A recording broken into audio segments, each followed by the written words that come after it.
বিএনপির স্থায়ী কমিটির সদস্য ডক্টর আব্দুল মঈন খান নরসিংদীর সেবা সংঘে দুর্গাপূজা পরিদর্শনকালে বলেছেন, মা দুর্গার বার্তা হল অন্যায় ও জুলুম অত্যাচার প্রতিহত করা। তিনি জনগণকে সচেতন থাকার আহ্বান জানান এবং গণতন্ত্র ও সুশাসন পুনঃপ্রতিষ্ঠার প্রত্যাশা ব্যক্ত করেন। বিস্তারিত থাকছে এম ওবায়দুল কবিরের প্রতিবেদনে। নরসিংদীতে দুর্গাপূজা উপলক্ষে সেবা সংঘে উপস্থিত হয়ে বিএনপির স্থায়ী কমিটির সদস্য ডক্টর আব্দুল মঈন খান অন্যায় এবং জুলুমের বিরুদ্ধে সতর্ক থাকার বার্তা দিয়েছেন। তিনি উল্লেখ করেছেন, শুধু উৎসব পালন করলেই হবে না, শারদীয় পূজার মূল বার্তা হল অন্যায়কে প্রতিহত করা এবং সমাজের সুশীল মানুষের ওপর যে ধরনের জুলুম ঘটে তা ঠেকানো। ডক্টর মঈন খান গণতন্ত্র প্রতিষ্ঠার চলমান সংগ্রামের ওপর গুরুত্ব দিয়েছেন এবং আশাবাদ প্রকাশ করেছেন, সুষ্ঠু ও নিরপেক্ষ নির্বাচনের মাধ্যমে জনগণ তাদের ইচ্ছামতো নেতা নির্বাচন করবে। তিনি সনাতন ধর্মাবলম্বী এবং মুসলিমদের মধ্যে সম্প্রীতির দৃশ্য দেখে সন্তোষ প্রকাশ করেন।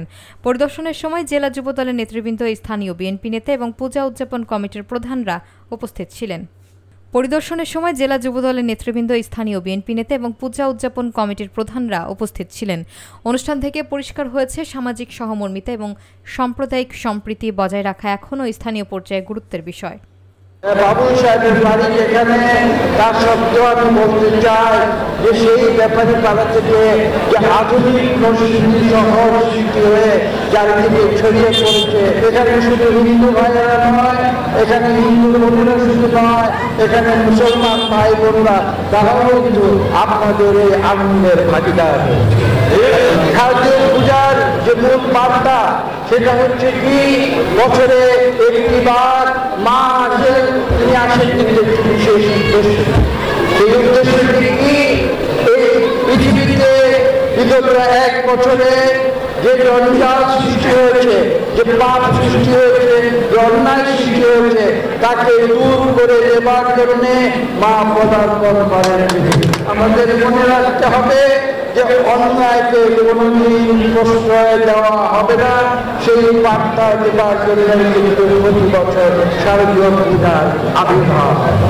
আমি এই শারদীয় পূজা থেকে শিক্ষা নিয়ে আমি বলবো, আপনাদের নরসিংদীবাসীকে শুধু নয়, আমি বাংলাদেশের মানুষকে বলবো যে আসুন আমরা সব সময় অন্যায় অনাচার দুরাচারের বিরুদ্ধে সোচ্চার।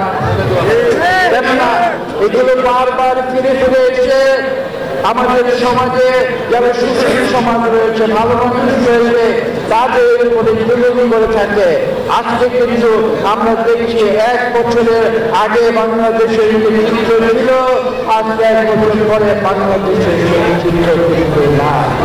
আমরা প্রতিহত করব, দুর্নীতিকে প্রতিহত করব, জুলুম অত্যাচার নির্যাতনকে আমরা প্রতিহত করব এবং আমরা এই দেশে সত্যিকার ন্যায়ের শাসন, সুশীল সমাজের শাসন আমরা পুনঃপ্রতিষ্ঠিত করব। আমরা গণতন্ত্রে আমরা উত্তরণ করব এবং দেশে সুষ্ঠু নিরপেক্ষ নির্বাচনের মাধ্যমে এই দেশের মানুষ যাকে খুশি তাকে ভোট দিয়ে এই দেশের পরিচালনার দায়িত্বভার প্রদান করবে। সেই শিক্ষা আজকে আমরা শারদীয় পূজা থেকে আমরা গ্রহণ করি।